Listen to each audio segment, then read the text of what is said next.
أعوذ بالله من الشيطان الرجيم. بسم الله الرحمن الرحيم.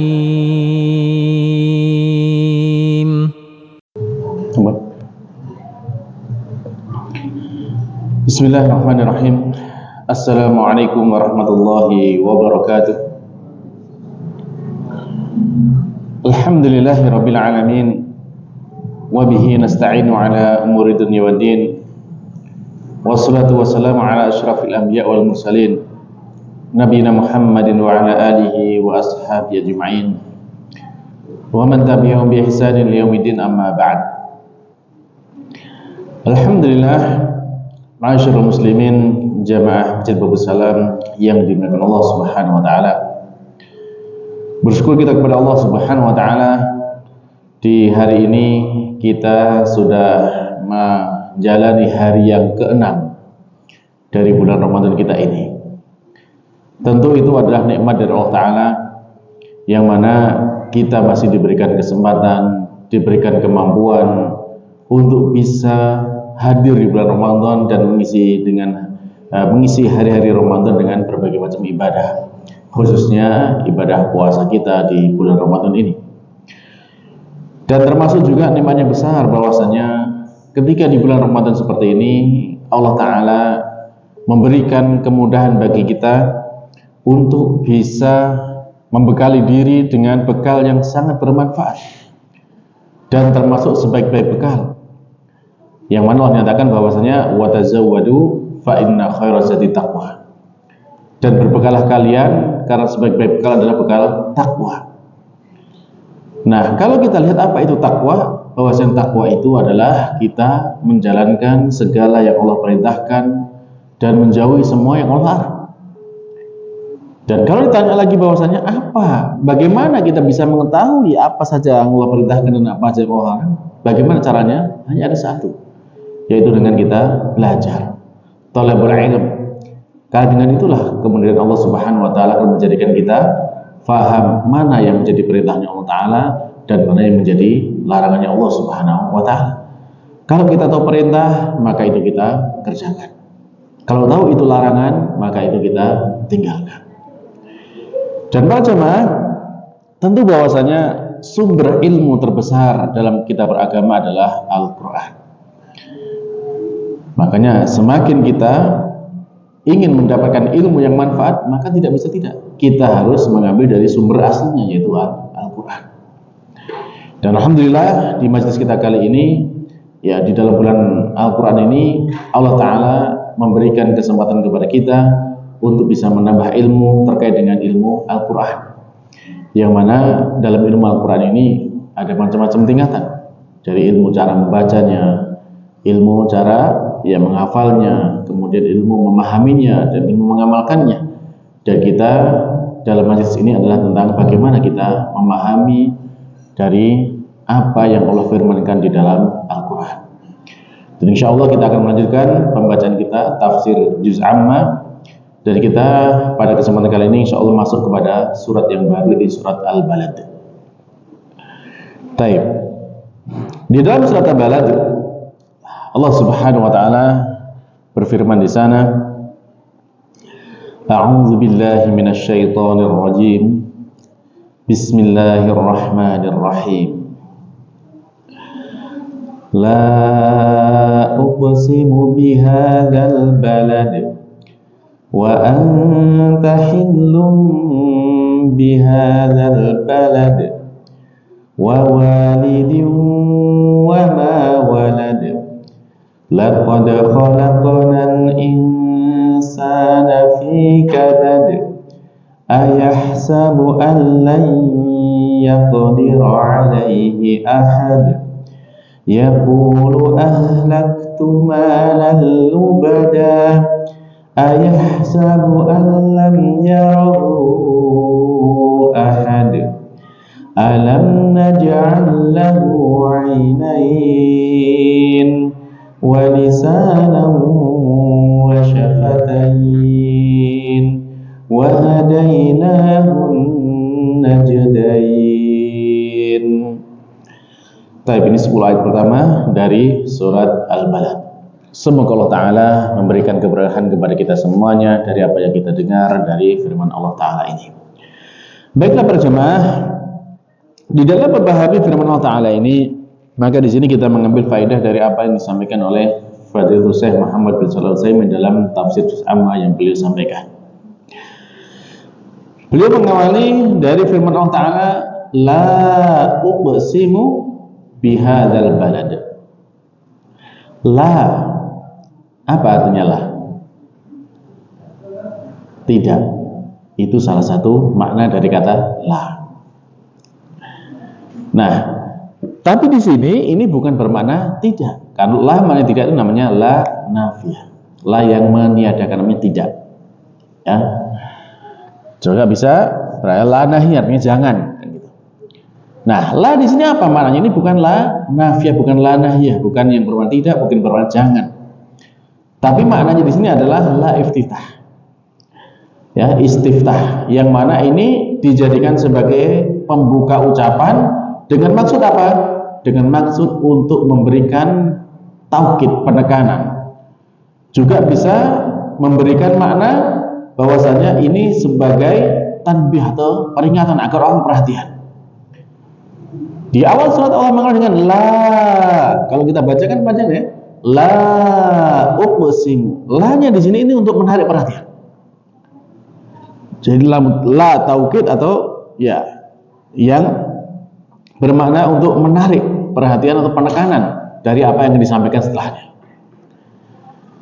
Sehingga kalau kita baca la uqsimu, la-nya ini adalah la tanbih dan la taukid. Supaya kita perhatian dengan apa yang disampaikan dan supaya kita memperhatikan betul apa yang disampaikan itu. Lalu Allah menyatakan uqsimu. Berarti ini Allah bersumpah.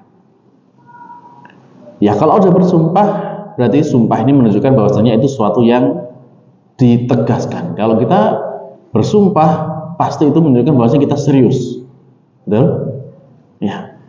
Sampai bersumpah berarti benar-benar serius apa yang disampaikan. Dan di sini Allah pun menyatakan demikian dengan sumpahnya dalam mengawali tas seperti ini.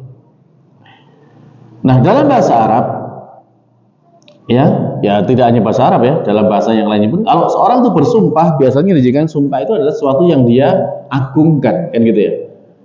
Nah, jadi dia mengambil sesuatu yang agung dijadikan sebagai sumpah karena menunjukkan bahwasanya dia itu benar-benar serius dalam apa yang disampaikan.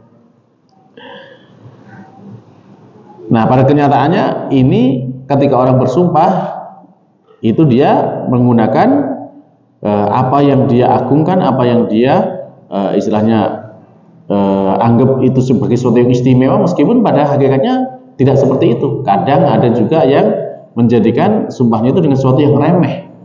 Apa contohnya? Sumpah dengan apa? Ya, kalau orang zaman dulu mereka banyak sumpah dengan berhala mereka, kan gitu ya. Berhala itu pada hakikatnya dia mulia atau remeh?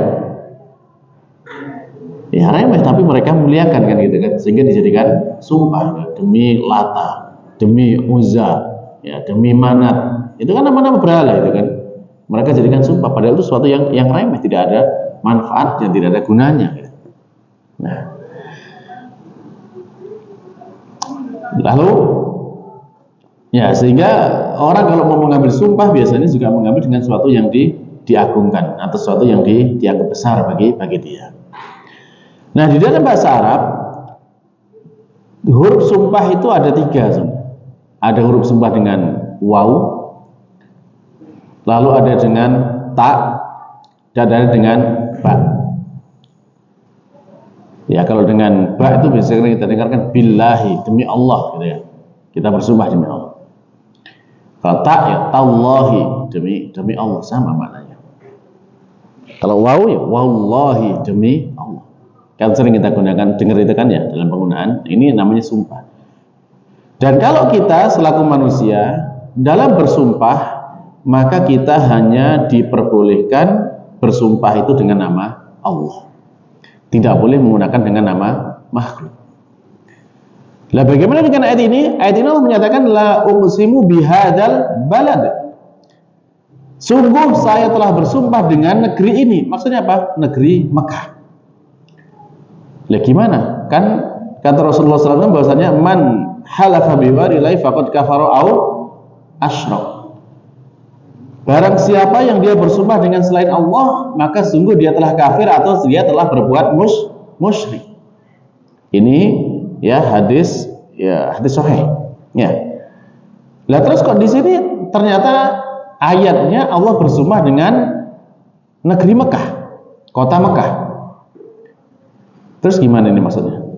Apakah Allah juga musyrik? Ya tidak, kan gitu ya.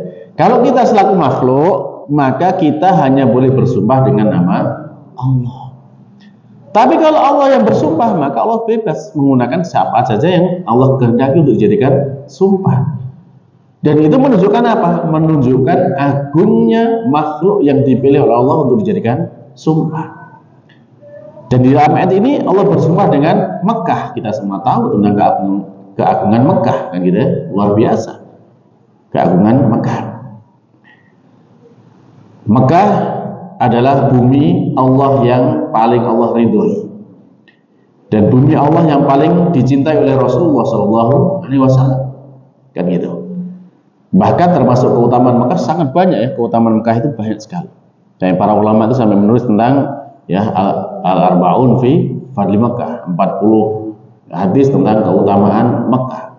Karena memang banyak sekali keutamaan dari kota Mekah. Termasuk diantaranya ya kalau misalkan kita sholat di Mekah gitu ya, di Masjidil Haram dengan sholat di Masjid Babu Salam ini selisihnya perbandingannya berapa kali? Berapa kali? Hah? Di dalam hadis baginda Nabi SAW menjelaskan bahwasanya sholat di Masjidil Haram itu lebih baik daripada 100.000 daripada sholat di masjid ini. Sama-sama jadikan sholat, sama sholat maghribnya gitu ya. Satu kali masjid maghrib di Masjidil Haram itu kalau mau jenengan bandingkan dengan di sini, maka jenengan sholat maghrib 100.000 kali. Itu masih lebih baik di sana. Ya mudah-mudahan Allah Ta'ala memberikan rezeki kepada kita semua itu bisa ke sana ya. Amin gitu ya. Ini cita-cita kita semua selaku umat Islam ya, mudah-mudahan Allah memudahkan kita untuk bisa beribadah di Masjidil Haram, baik itu ibadah haji maupun ibadah umrah. Amin. Nah, jadi itulah diantara keagungan Mekah. Sehingga Allah bersumpah dengan negeri Mekah, kota Mekah. La uqsimu bi hadzal balad. Sungguh saya telah bersumpah dengan negeri ini, yaitu negeri Mekah. Di sini Allah bersumpah dengan Mekah. Baik. Nah, lalu Allah melanjutkan wa anta hillum bihadzal balad. Dan aku juga bersumpah dengan engkau wahai Nabi Muhammad yang maknanya itu telah bertempat di kota Mekah. Hil ini banyak maknanya sebenarnya. Hil ini banyak makna. Di antara maknanya ya yang disebutkan Syaikhul Utsaimin di sini ada dua makna. Makna yang pertama bahwasanya Allah bersumpah dengan Mekah yang mana di situ adalah tempat dilahirkan dan tempat tinggalnya Nabi Muhammad SAW. Kenapa kok demikian? Ya karena Nabi Muhammad adalah manusia yang paling mulia, sehingga tempat dilahirkan, tempat ya diutusnya Nabi Muhammad, kan Nabi diutus pertama kali kan di Mekah kan gitu ya, tempat tinggalnya sampai berdewasa ada di Mekah. Maka ini juga menambah kemuliaan tempat tersebut. Sudah tempatnya saja tempat yang paling mulia, ya di situ ada Ka'bah ya. Ka'bah itu adalah awwalu baitin wudi'a fil ard, ya tempat ibadah pertama kali yang diletakkan di bumi di Ka'bah itu kan gitu kan. Nah, maka itu juga menjadi kemuliaan, ditambah lagi kemuliaan dengan situ dilahirkannya Nabi Muhammad Shallallahu Alaihi Wasallam. Nabi Muhammad tumbuh besar di sana, Nabi Muhammad diangkat menjadi Nabi, diutus menjadi Rasul, itu semuanya di Mekah. Maka ini menambah kemuliaan daripada kota Mekah tersebut. Sehingga Allah menyatakan la uqsimu bihadzal balad wa anta hillum bihadzal balad. Nah, ini makna yang pertama. Makna yang kedua dari hil di sini, ini maknanya bahwasanya Allah Subhanahu wa taala menjadikan Nabi Muhammad itu wa anta tastahillu hadzal balad. Dan kamulah satu-satunya orang yang memiliki status halal untuk menyerang kota Makkah. Kapan itu? Ya, saat Fathu Makkah. Makkah ini sejak zaman dulu sudah dikenal dengan negeri Biladil Haram, ya, tanah suci. Tidak boleh ada peperangan di sana, tidak boleh ada kedzaliman di sana. Kalau ada di sana itu dosanya berlipat ganda, kan gitu ya.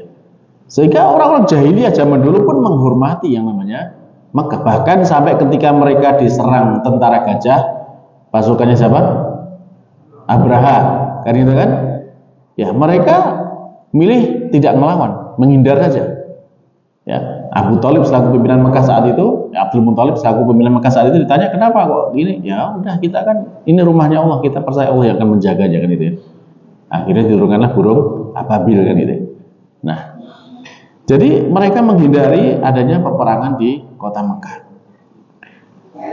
Bahkan tradisi mereka, yang mereka itu adalah orang-orang yang hidupnya itu dengan perang gitu ya. Hidupnya mereka kan saling serang sana, rampok sana, cegat sana, kan gitu kan, untuk mendapatkan kecukupan itu. Nah, tapi mereka sama sekali tidak berani untuk melakukannya di Mekah, karena memang ya sejak zaman dulu diharamkan. Mekah menjadi tanah haram, tidak boleh di sana ada pertumpahan darah, tidak boleh ada peperangan, tidak boleh ada kezaliman. Itu yang terjadi. Seharusnya seperti itu, tapi pada kenyataannya ya orang-orang kafir Quraisy banyak menyiksa kaum muslimin di kota Mekah. Baik. Nah, lalu kemudian saat Fathu Mekah, maka Allah menjadikan halal untuk menyerang kota Mekah. Dan ini hanya satu-satunya. Sebelumnya tidak pernah dihalalkan bagi siapapun. Dan kemudian juga setelah itu juga tidak boleh lagi ada orang yang melakukan penyerangan di kota Mekah. Dan Nabi SAW setelah Fathu Mekah, beliau pun mengatakan bahwasanya wa qad 'adat hurmatuha al-yauma ka hurmatiha bil ams. Telah kembali status haramnya Mekah ini pada hari ini sebagaimana haramnya kemarin. Jadi sebelum ada Fathu Mekah itu haram, maka setelah Fathu Mekah juga kembali menjadi tanah haram. Ya, tidak boleh ada peperangan, tidak boleh ada penyerangan, tidak boleh ada kedoliman di tanah haram. Nah, itulah bahwasanya ketika Allah bersumpah dengan wa antahilum bihadzal balad, salah satu maknanya bahwasanya Allah yang memberikan izin dengan status halal ini khusus bagi Nabi Muhammad SAW, ya, yaitu ketika beliau melaksanakan Fathu Makkah. Dan tentunya apa yang Allah izinkan ini juga menambah kemuliaan kota Mekah. Apa tambahan keutamaannya para jamaah dengan dihalalkannya Fathu Makkah? Apa tambahan keutamaan yang didapatkan kota Mekah?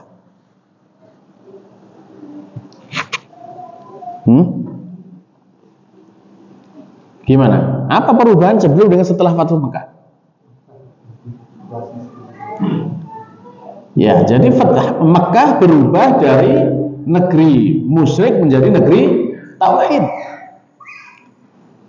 Di Mekah dulunya disembah banyak berhala, kemudian setelah Fathu Mekah berhala dihancurkan semuanya. Tidak ada lagi berhala yang disembah, hanya Allah semata. Ya. Kemudian Mekah dulunya dikuasai oleh orang-orang kafir, kemudian setelah Fathu Mekah, Mekah dikuasai oleh kaum muslimin. Ya. Tentu ini semuanya bahwasanya ini menambah kemuliaan daripada kota Mekah tersebut. Sebelumnya dia di sana adalah negerinya orang-orang kafir, maka setelah Fathu Mekah menjadi negerinya orang-orang yang beriman. Tentu ini luar biasa. Jadi perubahan dari suatu yang buruk menjadi sesuatu yang paling buruk, ya, berupa kesyirikan, menjadi sesuatu yang paling baik, yaitu tauhid kepada Allah Subhanahu wa taala. Dengan apa?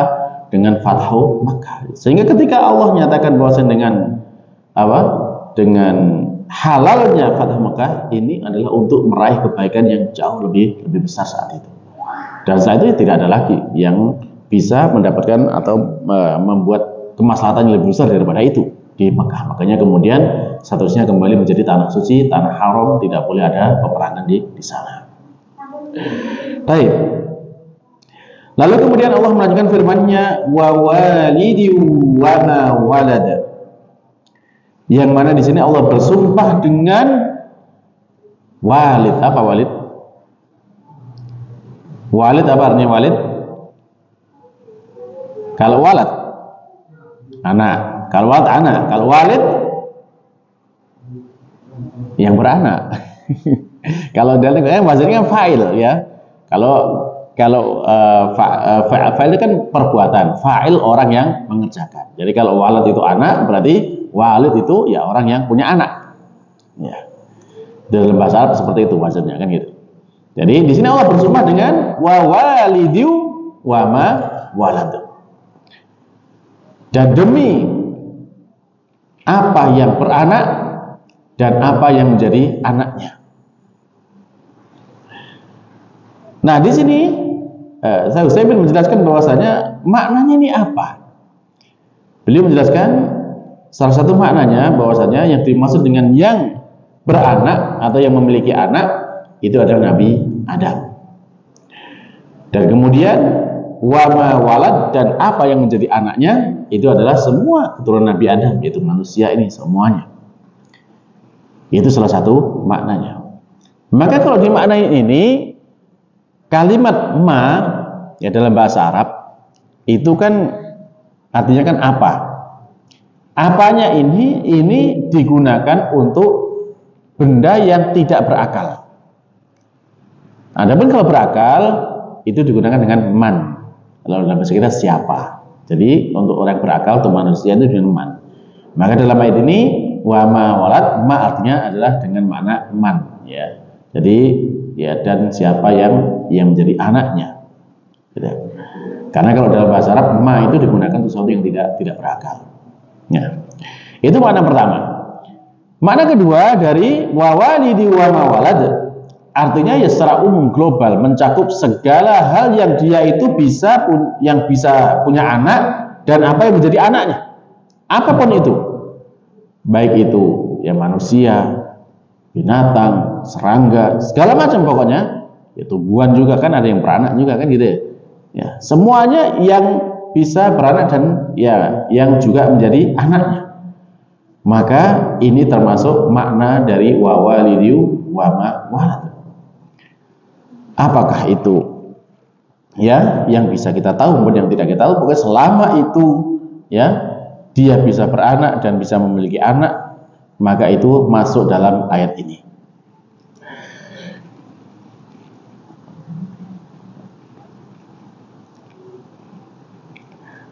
Baik. Lalu kemudian kenapa ketika Allah bersumpah dengan hal ini, yaitu dengan apa yang bisa beranak dan apa yang menjadi anaknya, ini menunjukkan apa? Ini menunjukkan tentang kesempurnaan kekuasaan Allah Subhanahu wa Ta'ala. Kenapa? Karena ternyata Allah Subhanahu wa Ta'ala itu subhanallah luar biasa ya. Allah bisa menciptakan segala macam makhluk dengan berbagai macam bentuknya, dengan berbagai macam sifatnya. Bahkan makhluk yang namanya manusia saja itu kan ya aslinya diciptakan dari bahan yang sama kan gitu ya.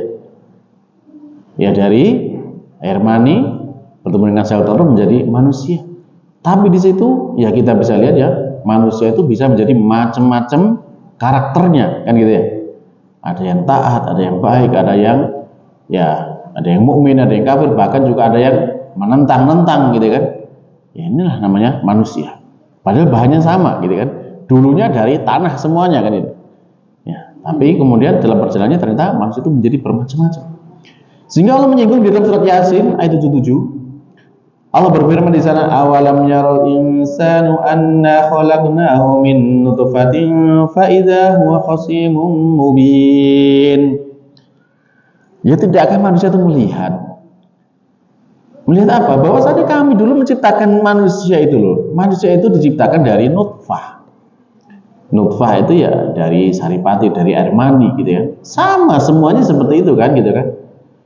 Terus kok kemudian apa? Fa'idha huwa khasimun mubin. Kok tiba-tiba dia itu jadi orang yang menentang, yang sangat nyata pertentangannya kepada syariatnya Allah Subhanahu wa taala. Padahal ya mohon maaf ya, kalau kita melihat nutfah itu sebenarnya itu bagi manusia normal ya, itu benda yang mulia atau benda yang menjijikkan gitu. Ya, kan gitu kan ya, baunya nggak enak gitu kan, teksturnya juga kayak gitu kan. Dan ya secara umum kita ya nggak istilahnya nggak menganggap itu sesuatu yang harus dimuliakan kan gitu ya. Ya. Tapi kok ya meskipun manusia itu yang lain kan dijadikan dari air yang hina kan, mimain mahin kan gitu kan, dari air yang hina. Nah, tapi dengan diciptakan dari air yang hina saja itu kok bisa-bisanya manusia itu menjadi manusia yang sombong, manusia yang bangkang, manusia yang suka menentang. Itu kenapa seperti itu kan gitu? Sadar nggak sih asal kita dari mana kan gitu kan? Ya. Makanya Allah sampai berfirman idza huwa khasimun. Ya, kok tiba-tiba bisa-bisanya manusia itu jadi makhluk yang paling menentang kepada kebenaran gitu. Nah, inilah hakikatnya bahwasanya manusia diciptakan dari sesuatu yang hina. Ya. Nah, demikian juga selain manusia ya, dalam apa yang Allah ciptakan yang macam-macamnya, dari berbagai macam bentuk hewan, serangga dan segala macamnya. Allah ciptakan dari sesuatu yang kecil, lama-lama jadi besar. Itu semuanya adalah atas kekuasaan Allah Subhanahu wa taala.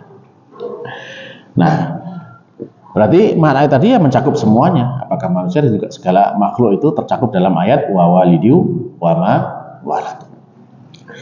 Lalu Allah menyatakan bahwasanya setelah Allah bersumpah dengan sumpah-sumpah yang tadi, Allah menegaskan lagi bahwasanya laqad khalaqnal insana fi kabad. Nah, ini luar biasa. Allah mengawali dengan sumpah, uksim. Allah bersumpah.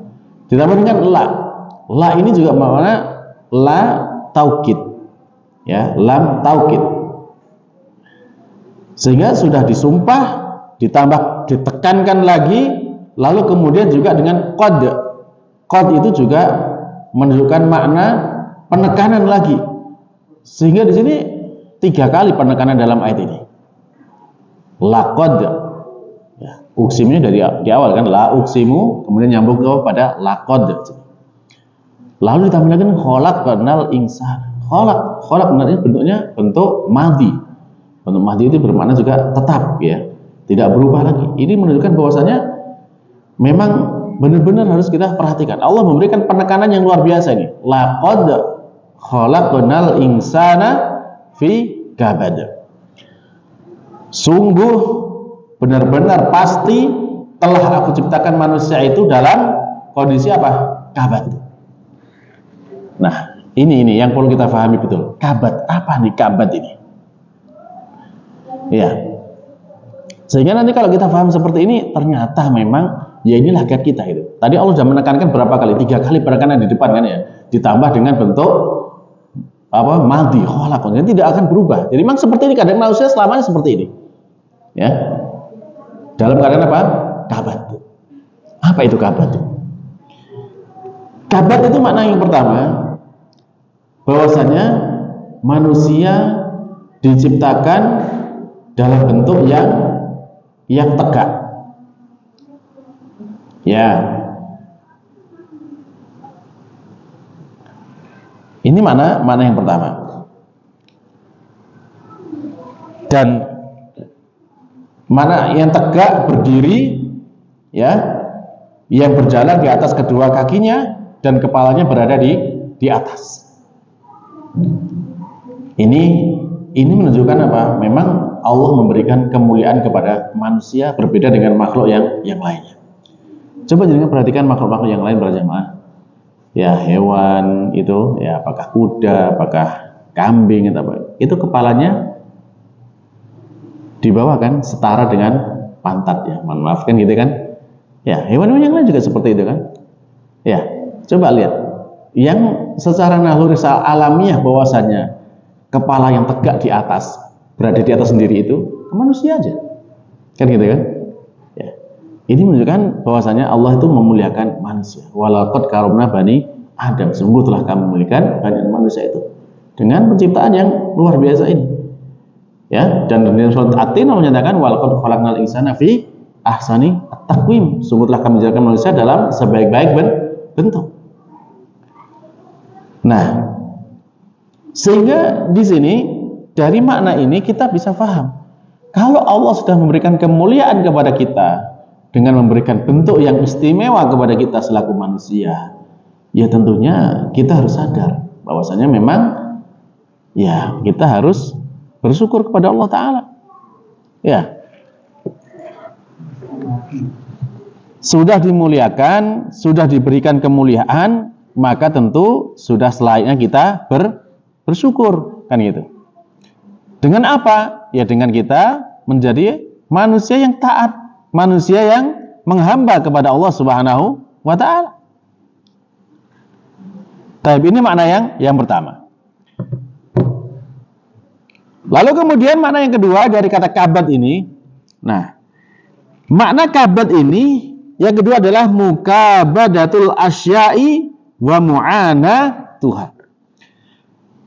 Jadi maknanya bahwasanya manusia diciptakan dalam bentuk apa? Kabat ini adalah manusia diciptakan dalam kondisi ya dia itu harus bersusah payah dan harus menanggung ya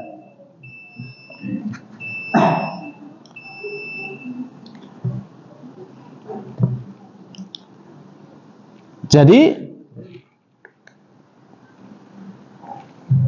baik. Jadi makna yang kedua dari kata kabat ini adalah maknanya apa? Yaitu mukabadatul asya'i wa mu'ana Tuhan. Manusia diciptakan dengan keadaan apa? Harus menanggung susah payah, jerih payah, dan juga harus menanggung apa? Yaitu menanggung iya, rasa letih yang harus dia jalani dalam hidup ini. Ini pada hakikat Allah menciptakan manusia. Sehingga apa para jemaah? Kalau kita sekarang hidup di dunia ini, kita ingin mendapatkan kenikmatan, apakah kemudian serta-merta kenikmatan datang kepada kita? Ya, harus ada upaya, kan gitu kan? Jenengan haus, pengen minum, apakah kemudian langsung datang minumannya itu ke mulut jenengan? Tidak, harus ada upaya kita ngambil dulu ke sana, ngambil gelasnya, ambil airnya, ambil minumnya. Itu kalau sudah tersedia. Kalau belum tersedia, di zaman dulu harus nyari dulu ke sumber kemana atau gali sumur dulu untuk dapat minum, kan itu ya? Demikian juga untuk makan. Ini baru yang sederhana, apalagi lebih besar daripada itu. Pengen dapat rezeki, dapat kekayaan, dapat apa, harus dengan upaya. Memang inilah hidup kita di dunia. Tidak ada istilahnya dalam bahasa orang itu tidak ada yang gratis gitu ya. Harus ada upaya dulu.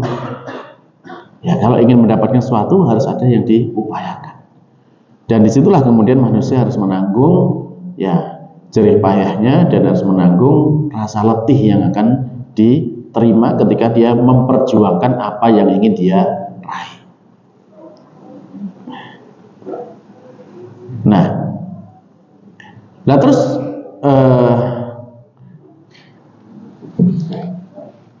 terus bagaimana kan misalkan di dunia ini gitu kan, di tengah-tengah kita ini ada orang yang dia itu sudah berupaya menjadi orang yang soleh atau orang yang soleh. Dia taat banget dengan ibadah kepada Allah Subhanahu wa Ta'ala. Dia rajin sholatnya, rajin puasanya, rajin ngaji, bahkan mungkin hafal Quran gitu kan. Kira-kira kalau orang dengan dan tidak pernah maksiat sama sekali selama hidupnya misalkan yang dia bisa gitu, kira-kira selama hidup di dunia ini dia masih merasakan kepayahan nggak? Masih gitu ya. Kira-kira orang seperti ini masih nggak misalkan mendapatkan suatu hal yang tidak menyenangkan? Masih gitu ya. Kenapa kok seperti itu? Ya makanya Allah ciptakan dalam kondisi kabad, dan ini nggak berubah. Apapun kondisi kita, tetap bahwasanya itu akan terjadi. Di surat Al-Ankabut menyatakan bahwasanya alif lam mim hasiban nasu ay yutraku ay yaqulu amanna wa hum la yuftanun. Ya. Alif lam mim, apakah manusia itu mengira bahwasanya dia akan dibiarkan begitu saja ketika dia mengatakan beriman sedangkan dia nggak diuji lagi? Enggak. Kalau sudah menyatakan beriman pasti diuji. Contoh misalkan, ya sering kita dulu di zaman dahulu, zaman Nabi SAW, ketika ada sahabat yang masuk Islam, seperti sahabat Bilal, sahabat ya Ammar, ya kemudian bapaknya Yasir, Sumayyah, ya Khobab dan yang lain sebagainya. Ketika mereka menyatakan masuk Islam, maka kemudian langsung menjadi orang yang mulia gitu. Padahal kan dijanjikan surga nih, masuk Islam gitu kan. Apakah langsung kemudian mendapatkan kemuliaan selama di dunia? Ya tidak, mereka disiksa luar biasa, disakiti luar biasa kan gitu kan. Nah inilah Allah nyatakan, apakah kemudian dibiarkan kalau dia menyatakan dia beriman nggak diuji? Tidak. Kalau kita pun demikian gitu kan. Di orang zaman sekarang, zaman kita aja masih banyak ya. Misalkan ya ada orang non Muslim, dia masuk Islam, masih banyak kemudian dikeluarkan dari keluarganya, diusir dari keluarganya, disiksa oleh keluarganya. Ya, ini sebagai bentuk ujian kan gitu. Demikian juga ketika misalkan ada orang yang menyatakan hijrah nih, hijrah kan sekarang lagi ramai hijrah kan gitu kan. Terus ketika hijrahnya dibayangkan apa? Apakah setelah hijrah kemudian dia menjadi hidupnya enak gitu? Ya kalau seperti itu salah. Salah, kenapa? Sehingga akhirnya kemudian banyak yang tidak kuat dengan hijrahnya, kembali lagi ke masa lalunya kan gitu kan. Karena ketika dia hijrah menjadi orang yang lebih agamis misalkan seperti itu, ujiannya lebih berat. Ujiannya lebih banyak. Ya, sebagai bukti ini serius nggak sih hijrahnya kan gitu kan? Nah, inilah hidup kita. Sehingga kalau Nabi sendiri menyatakan kepada kita bahwasanya asyaddun nasi bala'an siapa? Manusia yang paling berat siksaannya, cobaannya, ujiannya siapa? Al-Anbiya, para nabi. Ya. Jadi paling berat siksaan para nabi. Kemudian ya orang yang seperti nabi, yang semakin soleh, semakin berat ujiannya. Jangan kemudian kita bayangkan kalau kita semakin tinggi imannya, semakin soleh kita, ternyata ujiannya nggak semakin ringan. Oh tidak. Ya, di dunia saja para jemaah, di dunia saja. Setiap kita pengen naik level, pengen naik kelas, itu juga ada ujian. Dari TK mau naik SD, ada ujiannya. Lulus nggak? Kalau belum lulus, tetap di TK lagi. Kalau lulus naik ke SD. SD mau naik kelas saja, kelas 1, kelas 2 ada ujian. Kan gitu kan? Lulus nggak? Lulus naik kelas 2. Terus sampai kelas 6 mau naik ke SMP, ada ujiannya. Lulus nggak kan gitu kan? Kalau lulus baru naik kelas. Nah kita pun sama di dunia ini, kalau kita mau beriman, pengen menaikkan iman kita, ya pasti ada ujiannya. Diuji dulu. Ya, pengen nih kita menjadi, cita-cita kita kan sama, semuanya kita pengen menjadi orang yang paling soleh kan gitu ya, seperti Nabi Muhammad SAW dan para sahabatnya kan gitu. Cita-cita kita kan seperti itu. Setiap kita pengen naik derajat kan gitu, maka harus ada ujian yang kita lewati. Lulus nggak kita di situ? Nah inilah yang menjadikan bahwasanya selama kita hidup ini, Allah menyatakan dalam kabat ini, dalam ya kepayahan, dalam penderitaan, ini hidup kita di dunia, hakikat hidup kita ya seperti itu.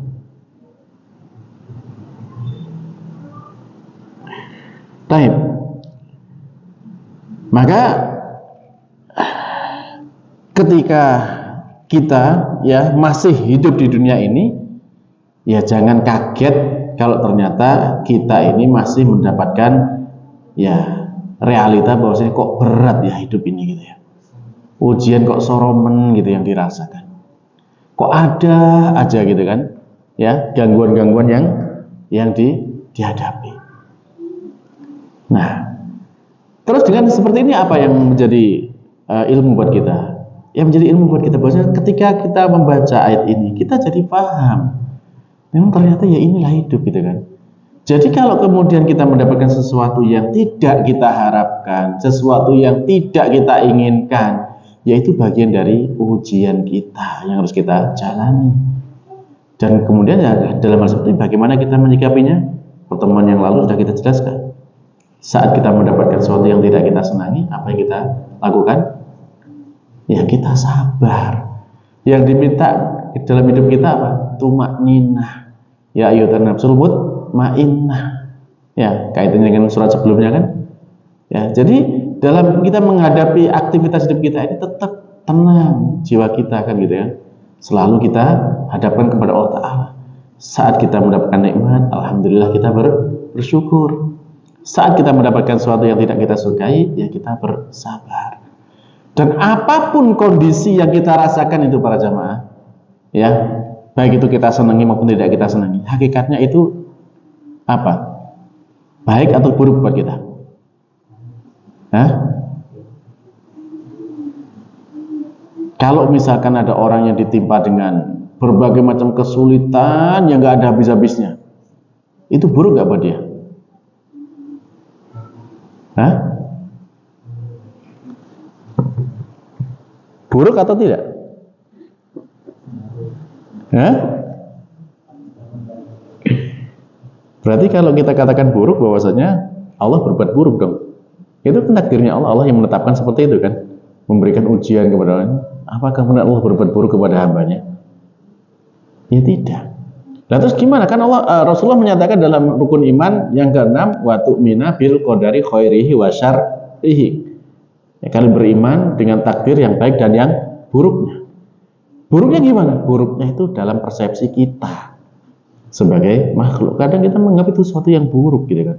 Sesuatu yang tidak kita senangi, itu bagi kita baik atau buruk? Nah, buruk kan? Sekarang kita bandingkan aja. Ya, contoh nih. Sesuatu yang kita senangi, ya, belum tentu itu baik. Dan sesuatu yang tidak kita senangi, belum tentu itu buruk. Ya, ini persepsi kita. Ya, asa antuhibu syai'an bahwa syarrul lakum, wa asa'an tuhibu syai'an bahwa syarrul lakum, kan gitu. Nah, contoh kalau misalkan dalam kehidupan kita aja, dengan anak-anak kita misalkan seperti itu ya. Anak-anak kita itu kan maunya jajan terus gitu kan. Maunya jajan terus, enggak suka makan nasi, enggak suka makan sayur, maunya jajan terus gitu. Kan gitu. Dia seneng, tapi apakah itu baik buat anak itu? Jadi belum tentunya kita senangi itu baik, kan gitu kan? Sehingga ketika misalkan dia dilarang, di stop sama orang tua, nggak boleh jajan, berarti jajannya ganti makan nasi, ganti sayur, sama lauk gitu kan? Dia nggak suka. Apa yang nggak suka ini baik nggak buat dia? Hah? Ya, apa yang tidak dia sukai berupa nasi, berupa misalkan lauk ya, sayur, dia nggak suka itu, tapi itu baik kan gitu kan. Nah ini ya sepertilah hidup kita. Ada kalanya kita hidup ini mendapat sesuatu yang kok bagi kita nggak enak banget gitu ya, buruk buat kita, menurut kita buruk banget. Padahal itu sebenarnya baik buat kita. Karena Allah menyatakan bahwasanya semua yang Allah ciptakan itu pasti baik. Tidak ada yang Allah takdirkan itu sesuatu yang buruk. Ya, semua yang Allah lakukan adalah yang baik, yang terbaik buat kita. Sehingga kalau kita, inilah kemudian diantara rahasianya kenapa baginda kita Nabi Muhammad SAW ketika beliau mendapatkan sesuatu yang beliau sukai, beliau mengatakan dengan alhamdulillahilladzi bi ni'matihi tatimmus sholihah. Dan kalau kemudian beliau tidak mendapatkan sesuatu yang tidak disenangi, apa yang beliau ucapkan? Hah?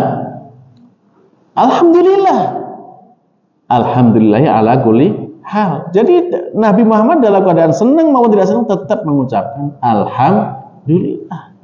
Ini adalah level tertinggi ya, level luar biasa ya. Dalam saat menerima hal yang disenangi alhamdulillah, saat mendapatkan tidak disenangi tetap alhamdulillah. Kalau kita gimana para jemaah? Kecewa dikit udah ngamuk kan gitu ya. Ya, inilah ya, makanya hakikatnya seperti ini. Dan jangan berharap dalam hidup ini kita mendapatkan sesuatu yang senang terus. Karena pada hakikatnya apa? Selama hidup kita dalam kondisi kabad. Allah menyatakan laqad khalaqnal insana fi kabad. Penuh dengan masyaqqah, penuh dengan ya jerih payah, penuh dengan penderitaan. Inilah hidup kita. Ya. Sehingga kalau kita paham seperti ini para jamaah, ya tentu bahwasanya inilah yang menjadikan kita itu menjadi tenang. Memang sudah ditakdirkan sama Allah seperti ini, harus kita jalani kan gitu kan. Ya. Apapun yang tidak kita senangi, ya kita kembalikan bahwa ini terbaik dari Allah, ya sudah kita nikmati saja. Ya insya Allah seperti itu teorinya ya. Prakteknya gimana? Ya Allah alam ya, bisa nggak kita praktekkan gitu ya. Nah, baiklah para jemaah, ya maghrib masih berapa lama? Baik. Nah, tadi dalam kata kabad ini kita mendapati ada dua makna ya. Makna manusia itu tegak, ya diciptakan sebagai bentuk yang terbaik, dan makna bahwasanya hidup manusia itu dalam kepayahan, dalam penderitaan atau ya kabad yang tadi kita jelaskan. Ini kan dua makna. Kalau misalkan ditanya, apakah makna ini harus dipilih salah satu atau bisa dipakai dua-duanya? Gimana para jemaah? Dalam kaidah tafsir itu, ketika ada satu kata memiliki makna lebih dari satu, ya, dan makna itu tidak saling bertentangan, maka semua makna bisa dipakai. Semua makna bisa dipakai. Dan dalam makna tadi tidak perlu dipilih, semuanya masuk kan? Memang manusia tegak, ya, diciptakan dalam bentuk yang terbaik kan gitu kan? Dan juga manusia hidupnya seperti tadi, penuh dengan ujian, penuh dengan kepayahan kan gitu kan.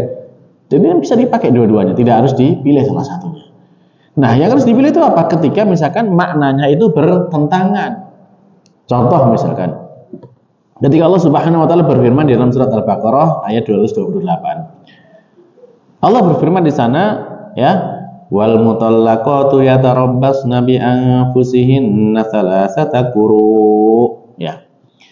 Jadi wanita yang diceraikan, maka dia itu harus menahan diri. Namanya itu masa iddah ya, menahan diri di rumah, tidak keluar gitu kan. Dengan dirinya, tidak bersolek, tidak berdandan ya. Selama berapa? 3 quru. Nah, quru ini apa quru ini? Nah, quru ini para ulama itu dalam ulama bahasa memberikan makna yang berbeda, bertentangan bahkan. Satu itu bermakna suci, satu bermakna haid. Ini bisa digabungkan nggak mana ini? Hah? Wanita suci dengan wanita haid bisa digabungkan nggak mana? Ya, ini dalam secara bahasa memang maknanya ada dua itu. Qur'un itu ya bisa bermakna suci, bisa bermakna haid. Nah, kalau digunakan dalam ayat ini salah satu Qur'an harus dipilih. Mau pilih pakai makna yang mana kan gitu kan? Sehingga di sana nanti muncul ada khilaf para ulama gitu kan. Karena memang secara makna berbeda gitu. Dan itu harus dipilih, tidak bisa dipakai dua-duanya kan gitu. Nah, berbeda dengan makna yang tadi ya, kabad itu maknanya tidak bertentangan di sini. Maka kalau nggak bertentangan bisa dipakai dua-duanya. Nah, itulah bahwasanya makanya Al-Qur'an ini kan kalamullah ya. Kalamullah yang bermakna bahwasanya ini bukan makhluk. Dan kalau kita bicara bahwasanya kalamullah itu adalah sifatnya Allah yang menyatu dengan Allah, ya, maka Al-Quran ini juga maha luas bagaimana luasnya Allah Subhanahu wa taala. Sehingga maknanya itu ya ketika memang itu makna masih secara makna itu benar, ya masih bisa dipakai, ya kita pakai makna itu. Inilah Al-Quran, sehingga maknanya luas. Ya. Nah, kecuali kalau bertentangan baru ditarjih, dipilih ya, dipilih mana yang terbaik. Nah, sehingga kalau dalam ayat tadi laqad khalaqnal insana fi kabad, maka maknanya mencakup kedua-dua makna yang tadi kita jelaskan. Manusia itu dalam kondisi tegak, ya, juga dalam kondisi hidupnya itu penuh dengan kepayahan, penuh dengan ya penderitaan yang harus dia alami. Baik para jemaah, mungkin sampai di sini dulu ya. Sampai laqad khalaqnal insana fi kabad, karena ini sudah mendekati waktu maghrib, waktunya berbuka puasa. Ya, maka kita cukup sampai sekian dulu. Ya, intinya dari apa yang kita pelajari tadi di surat Al-Balad ini, ya kita melihat bahwasanya di sana Allah Subhanahu wa taala telah bersumpah dengan berbagai macam makhluk ya yang Allah muliakan. Lalu kemudian Allah tegaskan bahwasanya Allah menciptakan manusia itu ya dalam kondisi kabad tadi. Dan mudah-mudahan dengan apa yang kita pelajari ini menjadikan kita bisa semakin memahami hakikat hidup kita dan semakin kita beriman dan menerima dengan apa yang Allah takdirkan kepada kita dalam kehidupan dunia ini, sehingga kita menjadi orang-orang yang memiliki jiwa yang tenang, ya, tidak terombang-ambing, tidak bingung, tidak bimbang dalam menghadapi segala macam problematika hidup, dan kita tetap dalam keadaan tenang hingga kita mendapatkan husnul khotimah. Amin. Demikian yang bisa kita sampaikan, mudah-mudahan Allah Ta'ala memberkahi dan menjadikan kebaikan kita semuanya dunia akhirat. Kita akhiri, subhanakallahumma rabbana wa bihamdika, asyhadu an la ilaha illa anta astaghfiruka wa atubu ilaik. Wassalamualaikum warahmatullahi wabarakatuh. لئن شكرتم لأزيدنكم ولئن كفرتم إن عذابي لشديد